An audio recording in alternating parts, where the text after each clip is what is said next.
अर्चना कौशिक ने लिखा है, नमन गुरुजी, most people are other people, authentic human being कैसे बने।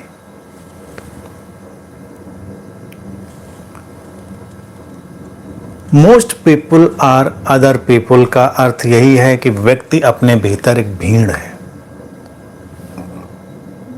वो प्रामाणिक रूप से अपने स्व में कहाँ रहता है।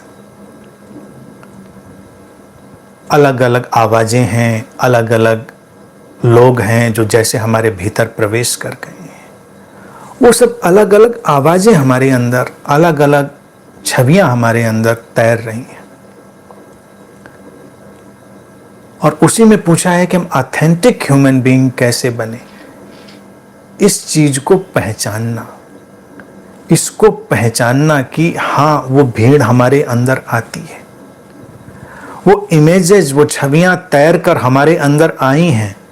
हम जिसे अपना होना समझते हैं वो कितना हमारा होना है, कितना प्योर हमारी वो स्थिति है, कितनी शुद्ध स्थिति है, इसका रिकॉग्निशन, इसकी पहचान, इसकी प्रतिभिज्ञा वो आवश्यक है। तो जैसे जैसे वो आती है वैसे वैसे ही हम ऑथेंटिक होने लगते हैं।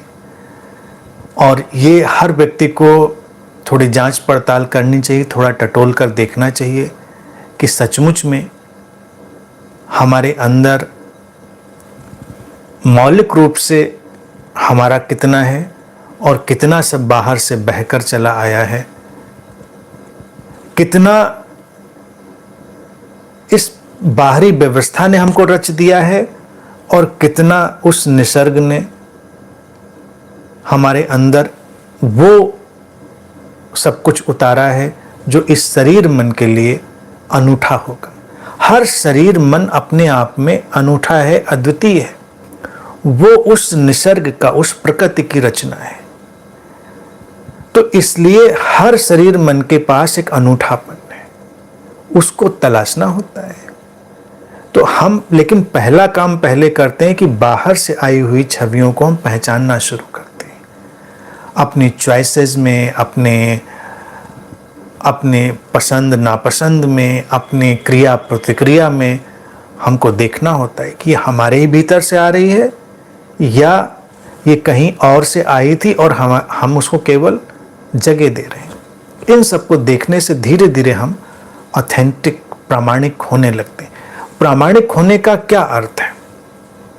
एक प्रश्न ये भी खड़ा होना लाजिमी है कि अगर हम कहें कि ऑथेंटिक ह्यूमन बीइंग हो जाएं तो ऑथेंटिक ह्यूमन बीइंग क्या है? ऑथेंटिक ह्यूमन बीइंग वही है जो अपने मूल से जुड़ा है, अपनी जड़ों से, जो रूटेड है, जो दूसरों में बदल गया है वही अपरूटेड हो गया है, जो अपनी जड़ों से जुड़ गया है। और जड़ों से जुड़ेंगे, अपने मूल में लौटेंगे तो शांति की, प्रसन्नता की जो अवस्था है, उसके जो फूल हैं वो खिलेंगे हमारे अस्तित्व पर। तो यही पहचान है। अगर उस शांति और प्रसन्नता के, प्रेम के, समस्वरता के फूल नहीं खिल रहे हैं तो हम ऑथेंटिक नहीं हुए हैं। इसीलिए व्यक्ति की शांति भी आती जाती है, प्रेम भी आता जाता है, उसकी प्रसन्नता भी आती जाती है। ये सब ऐसा है जैसे एक कोई स्विच ऑन ऑफ हो रहा है।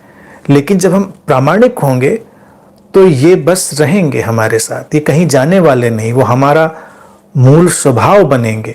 तो जब वो अवस्था आए, या उसको ऐसे भी देख सकते हैं कि जब हमारी प्रसन्नता की, अकारण प्रसन्नता कोई आनंद कहते हैं, जो किसी चीज पर आधारित नहीं है, प्रसन्नता वही आपके मूल से आई है, वो ज्यादा देर बनी रहती है, उसकी जो ड्यूरेशन है वो बढ़ती जा रही है। या तुम्हारे प्रेम की जो अनकंडीशनल है, किसी बात शर्त पर खड़ा नहीं है, तुम्हारे अंतरतम की एक अवस्था है वो बढ़ता जा रहा है। वो शांति जो किसी भी व्यवस्था कारण पर खड़ी नहीं है, तुम्हारे स्वभावगत ढंग से आती, वो पहले थोड़ी देर रहती थी, अब ज्यादा देर हो रही है। वो हार्मनी समस्वरता, यानी कि जीवन में अंतर संबंधित होने का भाव, जुड़े होने का भाव, वो सब अब बना रहता है। और पहले तो उसकी ड्यूरेशन बढ़ेगी, देर तक रहेगा, फिर वो अनब्रोकन में बदल जाएगा। तो जब उसकी समय सीमा बढ़ रही है तो हम प्रामाणिकता की तरफ बढ़ रहे हैं, और जिस दिन वो अनब्रोकन हो जाती है कि अब वो नहीं टूटती, तो हम सचमुच में ऑथेंटिक हो गए, हम प्रामाणिक हो गए, हम मौलिक हो गए।